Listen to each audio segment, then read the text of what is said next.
रात बिस्तारै उकालो लाग्दै थियो। इन्डियन क्विज कर्नरमा जन्मेर बसेका बिचरा 4 जना थिए।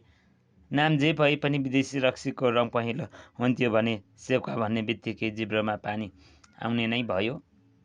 एक टुक्रो सेक्वाले 2 प्याक तान्न भ्याइसकेका थिए।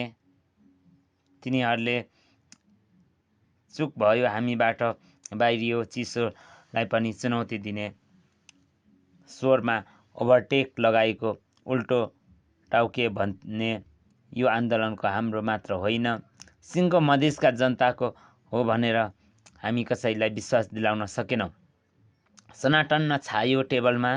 आन्दोलनमा सघाउन पारिएका मान्छे बोलाउनको प्रस्ताव कसले गरेको हो? उसैले सोध्यो। ओ भाइ, घरबेटीको सम्बन्ध हो, सघाउन त आइहाल्छौ नि। तिम्रो प्रस्ताव हो? त्यसो भए यो मेरो नभए पनि म यो प्रस्तावलाई गलत मान्दिनँ। मलाई अन्तर्राष्ट्रिय सहयोग पनि भन्न सक्छौ। ना, यो अन्तर्राष्ट्रिय सहयोग होइन, हाम्रो आन्दोलनलाई बदनाम गराउने औजार बनेको छ। यो कसरी? मैले पश्चिमी कूटनीतिकबाट सरकारमाथि बदनाम बढाइदिनु पर्यो भन्ने अनुरोध गरे। उनीहरूले मलाई सिधै भने, हामी सक्दैनौँ, यो आन्दोलन दिल्लीको हो, नाकाबन्दी पनि उतैको हो, 10 गजामा प्रदर्शन गर्ने घाइते पनि भारती नै हुन्, मारिएका पनि भारती नै हुन्। आन्दोलनलाई हामी कसरी मधेसी जनताको आन्दोलन भनेर मान्न सक्छौँ?